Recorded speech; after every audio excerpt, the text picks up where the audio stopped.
Welcome to Beyond the Balance Sheet, the podcast that helps advisors, clinical professionals, and affluent families understand the complexities of issues related to our mental, physical, and emotional well-being.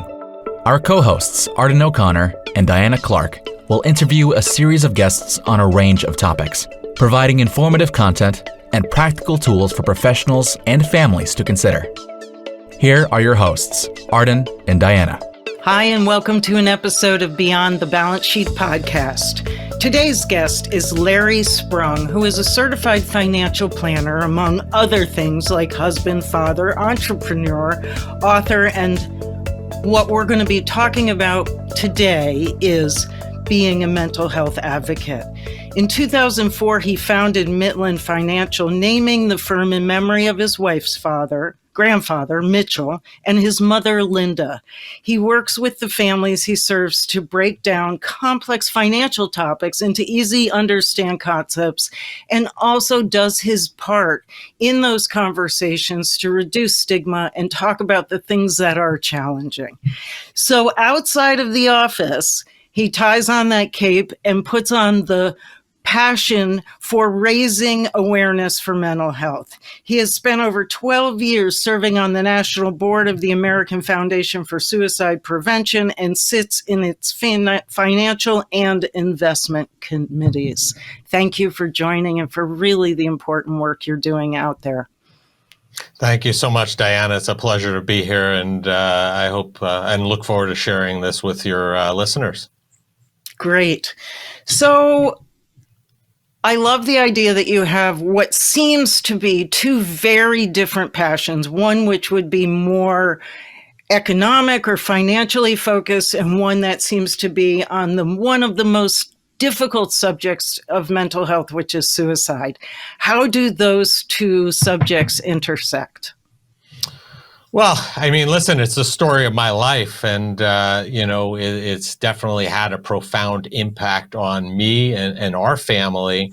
And, just being involved in that space has been tremendously helpful at the intersection of mental health and, wealth management and financial planning, because at times there are things that come up in families' lives that are stressful, mentally challenging, mentally draining.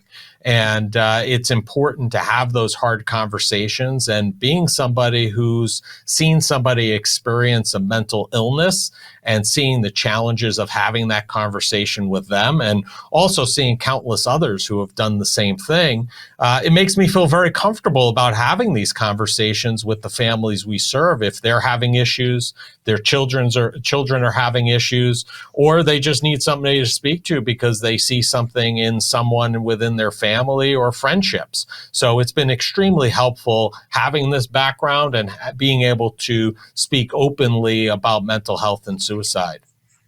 I just want to say bravo, because the more we keep these subjects underground, the less we talk about them, the worse the statistics become.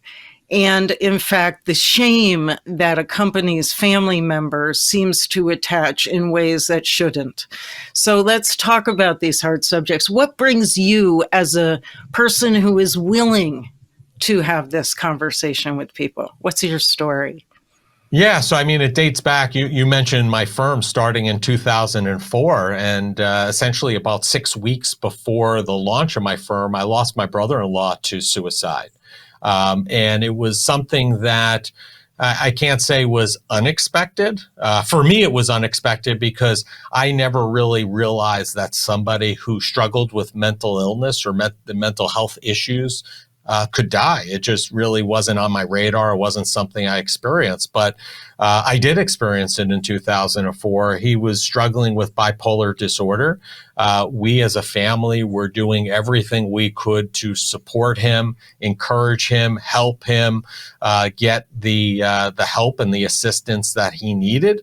And unfortunately, he just felt like time was running out, and he just felt like there were no other options. And he ended up dying by suicide, like I said, about 6 weeks before launching my firm. And we just celebrated the 19th anniversary of losing him back in September of this year. So that's had a profound impact on me. And I've always been somebody who's always been charitably inclined. And I had lost my mother 26 years ago to breast cancer at the age of 47. And I was very involved with cancer and breast cancer. And after my brother-in-law's passing, I started looking at the numbers. And at that time, we lost as many women to breast cancer as we did losing people to suicide. And I said, you know what? There's not a lot of money. There's not billions of dollars being raised for suicide prevention. There's not a lot of people talking about it. So I said, you know what? I really feel inclined to shift my passions to something where I feel like I could have a greater impact. And that was really the impetus of moving towards becoming more of a mental health advocate. And then it just took off over the last 19 years that it's been something that I consistently and constantly talk about.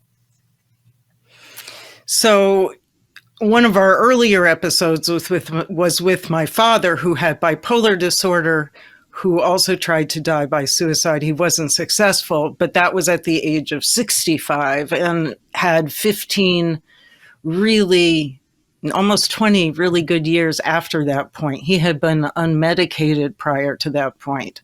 So it's a poignant story in that in my family, I got to see a real before and after diagnosis and medication. And that the suicide, decision and attempt spurred something else. What do you often hear stories about? Well, I mean, stories, they run the gamut from finding out that somebody lost somebody after the fact, who had no indication. I just had a conversation with somebody who had a friend of theirs since childhood that they spoke with or text on a daily basis and never had any signs of any issues whatsoever and received notice that they died by suicide. So, something as tragic as that to a story along the lines of your father's story, where we've had folks reach out to us and we've helped them navigate getting the proper resources in place and knowing that their family member or friend is still alive and well today. So it really runs the gamut. It's a complicated issue. And I by no means am a mental health professional. I don't give any medical advice. The only thing I do know that I can share is my own personal experiences, my own personal knowledge, as well as the resources that I've come to learn about and know over the last 19 plus years. So the stories range the gamut, and obviously we want to have a positive impact and be able to have a positive outcome, but unfortunately that's not always the case. A certain percentage, I think it's 10 to 15% of people with a diagnosis of bipolar disorder will die by suicide. That doesn't even include the other many, many individuals who die by suicide as well with other diagnoses or no diagnoses, to your point, undiagnosed. So I'm going to pick your brain a little bit. Let's imagine that we all have that friend that we text with every day and we hear that story and we go, how do I start that conversation? How do I check in with that friend I've known since elementary school? Does this cross your mind? I don't want to be surprised. How do we ask that? Yeah, I mean, that story that I cited, I think is a very difficult one because, there was no outreach, there was no signs according to this person at all. So I think that's a difficult thing, that if there's nothing going on, there's nothing being seen, to just out of the blue saying, hey, are you having mental struggles? I think that's a challenging thing. But I think what we have to do is, in those cases where we may not be seeing that, I think we have to be more mindful about the questions we're asking and the conversations we're having to make sure things are, somewhat quote unquote normal for those people. And then if we see an air of inconsistency, have those further conversations and ask those difficult questions. As you mentioned in the opening, I sat on the board of the American Foundation for Suicide Prevention for over 12 years. I was a victim of my own policy, sitting on the board, and had to leave the board because I hit my term limits. When I started working with the organization, there weren't term limits, and then we imposed them while I was on the board, which I thought was a fantastic thing. But while I was there, and still to today, they have a campaign called Seize the Awkward, and it's really geared towards teenagers predominantly. It's an ad campaign. It's been on a lot of the financial news stations as well as Instagram. It's really geared towards teenagers to tell them, hey, seize the awkward. It might be awkward asking your friend if they're okay, if they're thinking about certain things, about harming themselves, but you have to be willing to risk your friendship for potentially saving that person's life. So I think it's just a matter of being able to ask those questions and feel comfortable. And if something doesn't seem or feel right with the person that you're interacting with, or you have to ask the question, hey, are you okay? Are you really okay? And you may have to ask them 2 or 3 different ways to finally get an answer. And just because they're not answering it in the way you think they should or are, doesn't mean that they have something wrong. But hopefully the idea is by continuing to ask them and show them that you're open to having those conversations, if they're feeling like they're having a struggle or they're in crisis, hopefully in that moment they'll reach out to you and ask for assistance. I remember a story where my dad had to go off his medication later in life because of physical issues, and he sank into a deep depression. And I was visiting, and I said, so let me help you, support you. He was getting ready to do some ECT, electroconvulsive therapy, to address the deep depression. But in between that, and he was at real suicide risk in those early weeks. And so I said, well, what's the hardest time for you? And he said, about 3 a.m. And I said, well, why don't you call me at 3 a.m? And he said, well, what good are you going to do? And he was being genuine. What are you going to do? And I said, nothing, but you won't be alone in it. I'll be next to you while you struggle. And in and of itself, I think we can do that for people.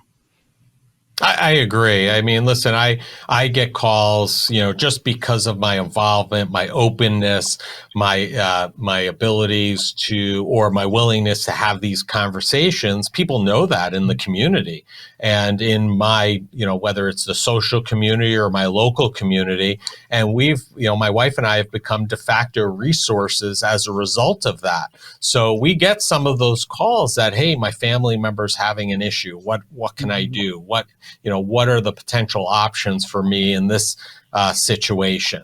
And again, I share personal anecdotes and try to walk them through it.